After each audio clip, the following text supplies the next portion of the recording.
Oh hey, I didn't even see you guys there. Allow me to introduce myself. My name's Rahit, and while I was working out, I couldn't help but think about Clay. You know the stories from Dubliners by James Joyce? Well, you can take many different interpretations of this story. You can think of one about religion, repetition, parody, or even insignificance. Well, follow me.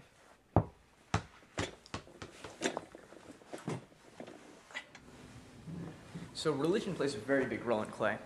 Allow me to read one line from the story. She felt the soft, wet substance with her fingers and was surprised that nobody spoke or took off her bandage. There was a pause for a few seconds, and then a great deal of scuffling and whispering. Somebody said something about the garden, and at last Mrs. Donnelly said something very cross to one of the next-door girls and told her to throw it out at once. That was no play. Maria understood that it was wrong that time, and she had to do it over again, and this time she got the prayer book.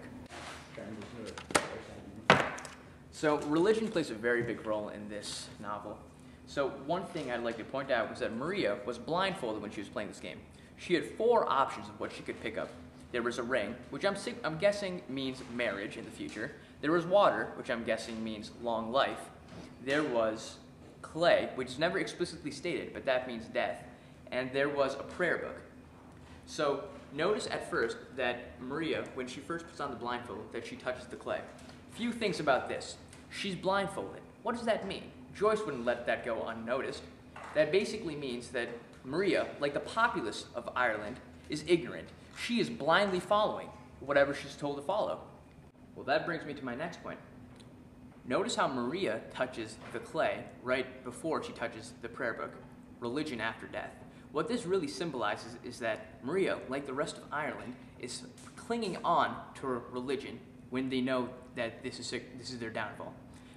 Sheila O'Malley, in her criticism, states this point. Death is imminent. She clings to the prayer book instead. Maria is blindly following the Catholic Church of Dublin, and she knows that this will lead her to her downfall. Yet she continues to blindly follow. And that brings us to my main point, how religion is blinding the people of Dublin, and Maria is just a proper example. So Sheila O'Malley is basically bent on showing that every part of Clay pieces together to bring out this big perspective. Religion is the downfall of the Dubliners. Maria is just signifying how that she, because she's blindly following the Catholic Church, she's going to lead her to her imminent death. But that's just one perspective. Here's another.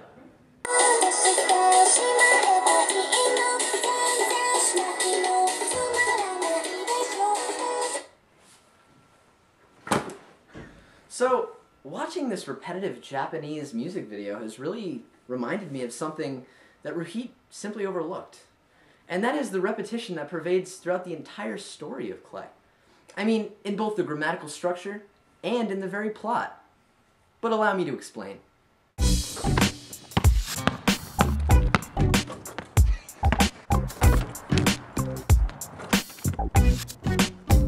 Repetition. In the criticism Clay, or a Model of Repetition by Heleno Godoy, a Brazilian critic, he creates a diagram that shows how the very grammatical structure of the short story Clay is repetitive in nature. It acts as almost a mirror. You see, the entire thing is 19 paragraphs. Let's take a look at the first 8 paragraphs. The first 8 paragraphs share a common setting, the laundry. They describe Maria's experiences as she deals with the patrons of her charity. The 9th paragraph is her experience on the first tram. The 10th paragraph is her at the 2 different cake shops buying the 2 different kinds of cakes. The 11th paragraph is her experience on the second tram, and the last 8 paragraphs share a common setting once again, at Joe's house. So, in this sense, paragraphs 11 to 19 are mirrored in paragraphs 1 through 9, with paragraph 10 acting as the buffer between the 2 halves. And coincidentally, paragraph 10 also has the most repetitive plot within it. She buys the 2 different kind of cakes at the 2 different shops. Well, in case all that sounds a little too far out for you, like I was overreaching for a point, let me just show you that this, what Godoy says, the repetition throughout the entire text is actually present in both the sentence structure and the actual plot of the story Clay. So in the very first sentence, page 64 of Dubliners, there are several instances of repetition in sentences. For example, they say, the kitchen was spick and span, the fire was nice and bright, there were 4 very big barmbracks and big copper boilers.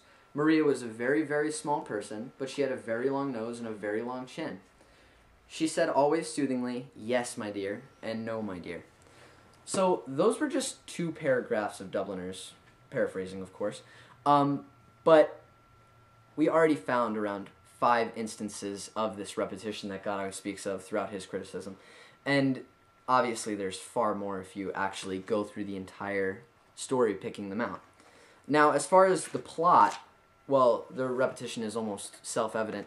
At the very end, the climax of the story is Maria's repetition of the first stanza of the song I Dreamt That I Dwell. When she repeats this stanza, it's almost as if she doesn't realize it. Like when she touched the clay and then she touched the prayer book, it's almost as if she didn't react to her mistake. Now, what this unconscious repetition means to the theme of stagnation within Dubliners is that Maria is stuck. She's living in a cycle that she cannot escape. And the worst part is she does not even realize it.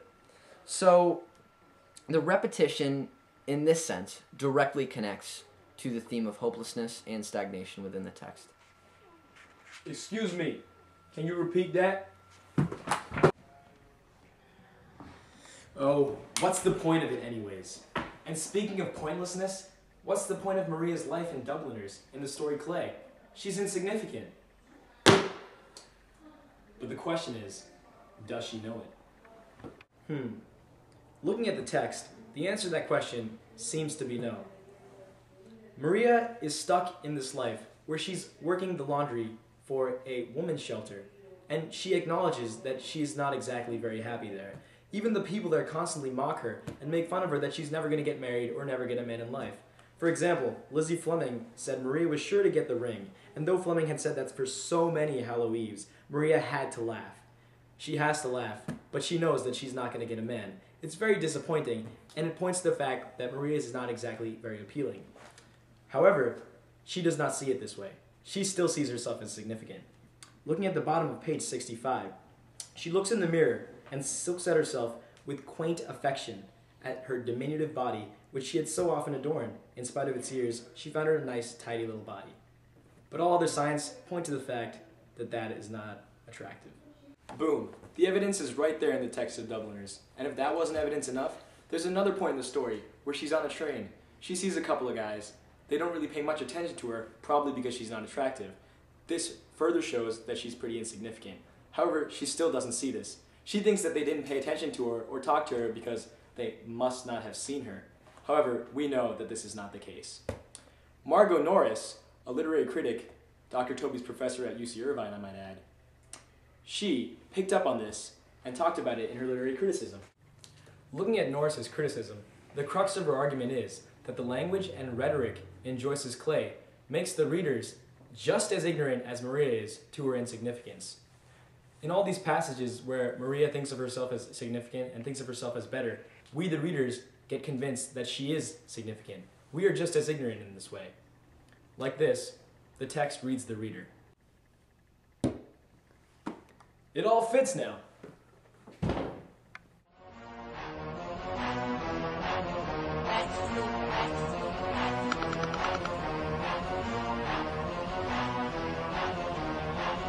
Yo, it's DJ Frosty, coming you all the way from the streets of Dublin, baby.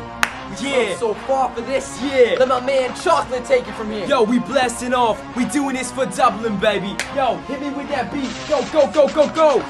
I go hard when I'm reading Joyce's Clay, brother.